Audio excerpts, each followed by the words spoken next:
नमस्कार, सुप्रभात इंडिया में आपका स्वागत है। मैं हूं आपके साथ जीनत सिद्दीकी। चलिए देखते हैं सबसे पहले 6 मिनट में 36 खबरें। बीजेपी के राष्ट्रीय अध्यक्ष अमित शाह आज केरल दौरे पर रहेंगे। शाह तिरुवनंतपुरम में अगले साल होने वाले लोकसभा चुनाव को लेकर पार्टी कार्यकर्ताओं से मंथन करेंगे। कांग्रेस पार्टी आज जम्मू कश्मीर के श्रीनगर में एक अहम बैठक बुलाने जा रही है। इस बैठक में पार्टी के विधायक, एमएससी और पूर्व एमएलसी शामिल होंगे। इस अहम बैठक में गुलाम नबी आजाद और पार्टी की जम्मू कश्मीर प्रभारी अंबिका सोनी भी शामिल हो सकती हैं। इससे पहले नेशनल कॉन्फ्रेंस के लीडर उमर अब्दुल्ला ने कश्मीर में विधानसभा भंग कर नए सिरे से चुनाव कराने की मांग की है। उमर ने कहा है कि राज्य में बीजेपी कांग्रेस की सरकार की कोई संभावना नहीं दिख रही। कांग्रेस अध्यक्ष राहुल गांधी 4 जुलाई से 2 दिन के अमेठी दौरे पर रहेंगे। राहुल बूथ लेवल पर कार्यकर्ताओं के साथ मुलाकात करेंगे। दिल्ली को पूर्ण राज्य का दर्जा की मांग के लिए आज आम आदमी पार्टी की मुहिम शुरू हो जाएगी। 1 जुलाई को सीएम केजरीवाल की अगुवाई में इसको लेकर अहम बैठक हुई थी, जिसमें इस अभियान का ऐलान किया गया था। दिल्ली के बुराड़ी में फंदे में लटके मिले 11 शवों का पोस्टमार्टम पूरा हो चुका है। पुलिस मौत की वजहों की गुत्थी अभी तक नहीं सुलझा पाई है और मामले की जांच कर रही है। मृतक परिवार के एक रिश्तेदार सुजाता ने इसे आत्महत्या नहीं बल्कि मर्डर बताया है। उसने किसी भी बाबत से परिवार का संबंध और तंत्र मंत्र की बातों को खारिज किया।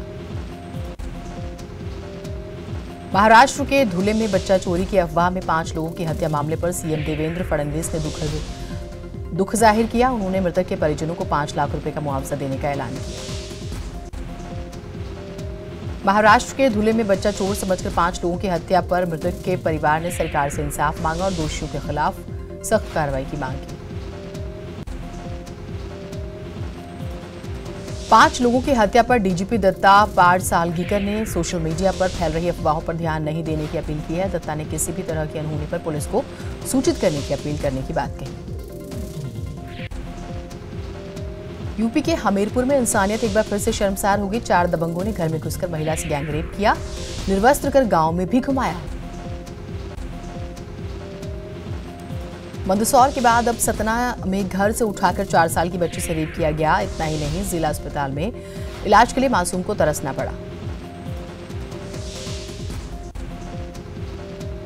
मंदसौर में पीड़ित बच्ची की हालत में धीरे धीरे सुधार हो रहा है। आरोपियों की रिमांड बढ़ा दी गई है। दरिंदों को फांसी के लिए सीएम शिवराज ने सुप्रीम कोर्ट और हाई कोर्ट को चिट्ठी लिखने की बात कही। अफगानिस्तान के जलालाबाद में सिख हिंदू समुदाय के 19 लोगों की मौत मामले पर सिख समुदाय के लोगों ने दिल्ली में विदेश मंत्री सुषमा स्वराज से मुलाकात की। मसले पर अपनी बात रखी। लोकसभा विधानसभा चुनावों को एक साथ करवाने के प्रस्ताव पर लॉ कमीशन 7 और 8 जुलाई को बैठक करेगा। सभी राजनीतिक दल इसमें शामिल होंगे। दिल्ली समेत पूरे देश में वॉलमार्ट के खिलाफ व्यापारियों ने विरोध प्रदर्शन किया और बैनर पोस्टर के जरिए गो बैक के नारे लगाए। साथ ही सरकार से वॉलमार्ट फ्लिपकार्ट के साथ हुई डील को रद्द करने की मांग की। गृह मंत्री राजनाथ सिंह ने दिल्ली में 17वें world police in fire games 2017 के कार्यक्रम में शिरकत की है। 2018 के कार्यक्रम में और कई विजेताओं को मेडल से नवाजा। जम्मू कश्मीर के राज्यपाल एनएन वोहरा ने श्रीनगर का दौरा किया और यहां स्थापित किए गए इमरजेंसी ऑपरेशन सेंटर का जायजा लिया। यहां ये इमरजेंसी ऑपरेशन सेंटर को लगाने का मकसद है कि राज्य में सभी सेंटर को जोड़ना है और लोगों को भी इसका फायदा पहुंचाना है। सुप्रीम कोर्ट ने लोकपाल की नियुक्ति पर केंद्र सरकार से रिपोर्ट मांगी। कोर्ट ने 10 दिन के भीतर हलफनामा दायर कर लोकपाल में नियुक्ति के लिए लगने वाले समय और उठाए जा रहे कदमों की जानकारी मांगी। दिल्ली के नरेला में तेज बारिश की वजह से निर्माणाधीन इमारत गिर गई, जिसकी चपेट में आने से एक शख्स की मौत हो गई, जबकि एक शख्स गंभीर रूप से जख्मी हो गया, जिसे अस्पताल में भर्ती कराया गया। यूपी के मुरादाबाद में तेज आंधी और बारिश से लोगों को काफी दिक्कतें हो रही हैं। भारी बारिश की वजह से कई जगहों पर पेड़ गिर गए और बिजली भी गुल रही। उधर उत्तराखंड में मौसम विभाग ने अगले 24 घंटे में भारी बारिश की चेतावनी दी है। मौसम विभाग ने रेड अलर्ट जारी किया है। बादल फटने से उत्तराखंड के पिथौरागढ़ मुनस्यारी मोटरमार्ग पर भारी भूस्खलन हुआ। रसिया बगड़ के पास 60 मीटर रोड रामगंगा नदी में समा गई। गुजरात के वलसाड़ में एक युवक को समुद्र में डूबने से बचा लिया गया। स्थानीय लोगों ने काफी मशक्कत के बाद उसका रेस्क्यू किया। दिल्ली की रोहिणी कोर्ट ने अभिनेता मिथुन चक्रवर्ती की पत्नी और बेटे पर केस दर्ज करने का आदेश दिया है। मिथुन की पत्नी योगिता बाली और बेटे महाक्षय पर रेप और धोखाधड़ी का आरोप लगा है। यूएन महासचिव की रिपोर्ट में आतंकियों की तरह नक्सली संगठनों में भी बच्चों को शामिल करने का खुलासा हुआ है। छत्तीसगढ़ और झारखंड में बच्चों को निशाना बनाया जा रहा है। इम्फाल में वन विभाग के अधिकारी नांग माइचिंग में आवाचिंग इलाके पर अवैध जमीन कब्जे खाली कराने का अभियान शुरू किया गया है। इस अभियान के तहत अधिकारियों ने तमाम घरों को जमींदोज कर दिया है और सैकड़ों लोग खुले आसमान के नीचे रहने को मजबूर हैं। हैदराबाद में जीएचएमसी ने सड़कों के चौड़ीकरण और सुंदरीकरण को लेकर अतिक्रमण अभियान चलाया। इसको लेकर जीएचएमसी के अधिकारियों ने हैदराबाद के कई तंग हिस्सों में तोड़फोड़ की। अधिकारियों का कहना है कि सरकार का उन्हें इस मामले में पूरा सपोर्ट है और यहां के नागरिकों का भी पूरा सपोर्ट मिल रहा है। गुजरात के वलसाड़ में क्राइम ब्रांच की टीम पर कुछ बदमाशों ने गोली मारकर फरार हो गए। ये घटना वापी इलाके की है, जहां पूरी वारदात का सीसीटीवी फुटेज भी सामने आया।